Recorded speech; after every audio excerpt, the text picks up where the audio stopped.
تاریخ اسلامی کے صفحات میں ثمامہ بن اسال کا نام جلی حروف سے رقم ہے۔ یہ شخص یمامہ کے علاقے کا حکمران تھا۔ یہ علاقہ آج کل کے سعودی دارالحکومت ریاض کے قرب و جوار میں واقع تھا۔ ثمامہ اسلام دشمنی میں پیش تھا۔ اس نے اللہ کے رسول صلی اللہ علیہ وسلم کو معاذ اللہ قتل کرنے کا چیلنج دے رکھا تھا۔ آپ علیہ السلام نے بھی اللہ سے اس پر قابو پانے کی دعا فرمائی تھی۔ ایک مرتبہ ثمامہ عمرہ کرنے کے ارادے سے نکلا۔ اس کی قسمت کہ وہ راستہ بھول گیا اور مدینہ طیبہ کے قریب جا نکلا۔ مسلمانوں کے حفاظتی دستے ہر وقت مدینہ منورہ کے اطراف میں پٹرولنگ کرتے رہتے تھے۔ کوئی مشکوک شخص، دشمن کا کوئی جاسوس یا کوئی کافر برے ارادے سے مدینہ منورہ کا رخ کرتا تو حفاظتی دستے اس کے ناپاک ارادے ناکام بنا دیتے تھے۔ ثمامہ بھی ایک حفاظتی دستے کی گرفت میں آ گیا۔ چونکہ یہ شخص اپنے کفر میں معروف تھا اور اسلام دشمنی میں اس کے عزائم ڈکے چھپے نہ تھے، اس لیے اسے گرفتار کر کے مسجد نبوی کے ستون سے باندھ دیا گیا۔ اللہ کے رسول علیہ السلام کو اس دشمن اسلام کی گرفتاری کی خبر دی گئی۔ آپ علیہ السلام تشریف لائے، اسے دیکھا۔ لمبا قد، خوبصورت چہرہ، توانا جسم، بھرا ہوا سینہ، اکڑی ہوئی گردن، اٹھی ہوئی نگاہیں، شان و شوکت، غرض حکمرانی کی تمام تر رعونت اس کی شخصیت سے ٹپک رہی تھی۔ آپ علیہ السلام آگے بڑھے اور پوچھا، ثمامہ کیا حال ہے؟ آخر میرے رب نے مجھے تم پر قابو دے ہی دیا۔ اس نے نہایت غصے اور تکبر سے جواب دیا، اے محمد صلی اللہ علیہ وسلم، ٹھیک ہے، معاملہ ایسا ہی ہو گیا ہے، مگر سنو، اگر مجھے قتل کرو گے تو میرے قتل کا بدلہ لیا جائے گا، کیونکہ میں کوئی معمولی آدمی نہیں ہوں، اور اگر احسان کرو گے تو ایک ایسے شخص پر احسان کرو گے جو اس کا شکر گزاری کے ساتھ بدلہ دینے کی صلاحیت رکھتا ہے۔ ہاں، اگر مال و دولت کی ضرورت ہو تو بات کرو، جتنا چاہو دیا جا سکتا ہے۔ قارئین کرام، ذرا یہاں رک جائیے، اس کی گفتگو اور لب و لہجے پر غور فرمائیے کہ وہ تاریخ کی سب سے بڑی شخصیت سے کتنی بے ادبی اور کس قدر تکبرانہ انداز میں گفتگو کر رہا ہے۔ دنیا کا کوئی اور حکمران ہوتا تو اسی وقت اس گستاخ کی گردن اڑا دینے کا حکم دیتا، مگر حضرت محمد صلی اللہ علیہ وسلم کے حلم، صبر و ثبات اور اعلیٰ ظرفی کے کیا کہنے کہ یہ گستاخانہ گفتگو سننے کے بعد بھی اللہ کے رسول علیہ السلام نے اس کو اسی کے حال پر چھوڑ دیا، کوئی سخت بات نہیں فرمائی، بلکہ صحابہ کو حکم دیا کہ اس کی دودھ سے ضیافت کرو۔ دوسرا دن ہوا تو پھر اللہ کے رسول علیہ السلام ثمامہ کے پاس سے گزرے اور دریافت فرمایا، ثمامہ کیسے ہو؟ اس نے پھر کہا، اے محمد صلی اللہ علیہ وسلم، خیریت سے ہوں۔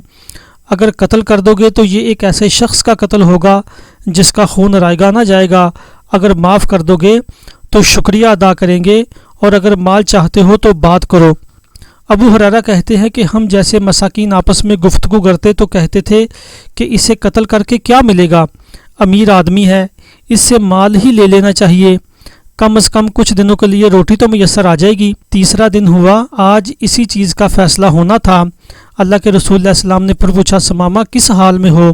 اس نے حسب سابق کہا، خیر ہے، اور ساتھ ہی اپنے گزشتہ الفاظ دہرا دیے جن میں اس نے بڑے غرور سے فخریہ انداز میں اپنے قبیلے کا ذکر کیا، اپنے مال و دولت کی کثرت کا اظہار کیا، اور ساتھ ہی دھمکی بھی دے ڈالی۔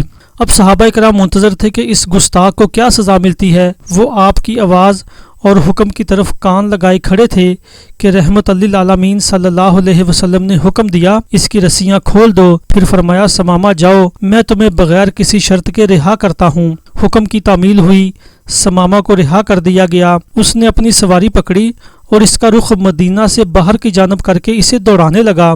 رسول اللہ صلی اللہ علیہ وسلم کے لطف و کرم سے وہ اپنی جان سلامت لے کر نکل آیا تھا، لیکن وہ اپنے دل کو رحمت للعالمین کے تیر محبت سے نہ بچا سکا۔ مسجد نبوی سے باہر نکلتے ہوئے اسے بے اختیار خیال آیا کہ اتنا برگزیدہ اور اتنا بلند حوصلہ انسان تو میں نے آج تک نہیں دیکھا۔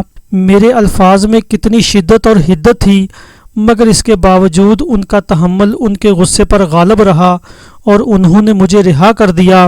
بقول شاعر کیفیت کچھ اس طرح سے تھی، اس نے اپنا بنا کے چھوڑ دیا، کیا اسیری ہے، کیا رہائی ہے۔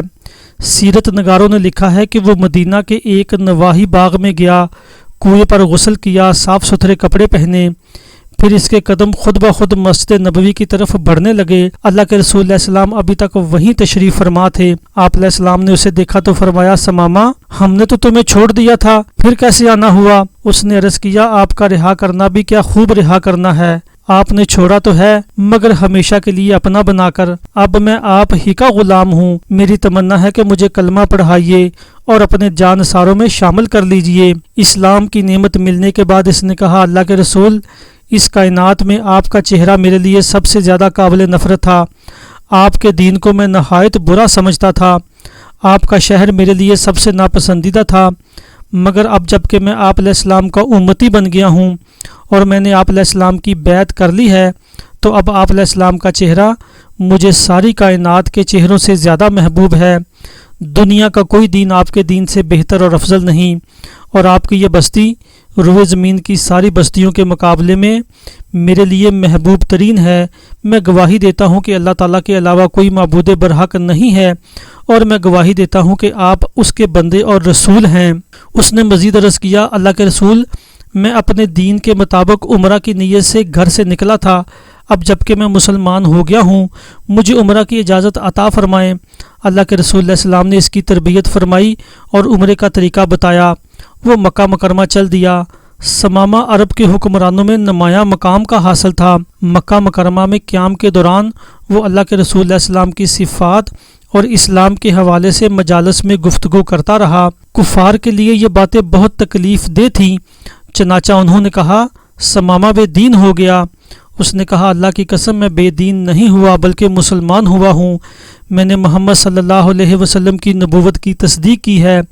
اس ذات کی قسم جس کے ہاتھ میں ثمامہ کی جان ہے، یمامہ سے گندم کا ایک دانہ بھی اب محمد صلی اللہ علیہ وسلم کی اجازت کے بغیر مکہ میں نہیں آئے گا۔ اپنے وطن پہنچ کر اس نے اپنی بات پر عمل کیا اور مکہ کو اناج کی سپلائی بند کر دی۔ مکہ میں قحط کی کیفیت پیدا ہو گئی۔ اہل مکہ نے اللہ کے رسول صلی اللہ علیہ وسلم کو خط لکھا جس میں اپنی قرابت کا واسطہ دیا اور درخواست کی کہ ثمامہ کے نام یمامہ سے گندم کی ترسیل کے لیے حکم نامہ جاری فرمائیں۔ اب یہاں پھر تھوڑی دیر کے لیے رکیے اور غور کیجیے کہ اللہ کے رسول صلی اللہ علیہ وسلم کس قدر اعلیٰ ظرفی اور اعلیٰ اخلاق والے تھے کہ باوجود اہل مکہ کے زبردست مظالم کے آپ نے ثمامہ کو پیغام بھجوایا کہ اہل مکہ کی گندم کی سپلائی بحال کر دیں۔ کیا ایسے اعلیٰ رحم و کرم اور عالی ظرفی کی دنیا میں کوئی اور مثال نظر آتی ہے؟ ویڈیو اچھی لگے تو چینل کو سبسکرائب کریں تاکہ مزید اچھی ویڈیوز بنانے کے لیے ہمیں حوصلہ افزائی ملتی رہے۔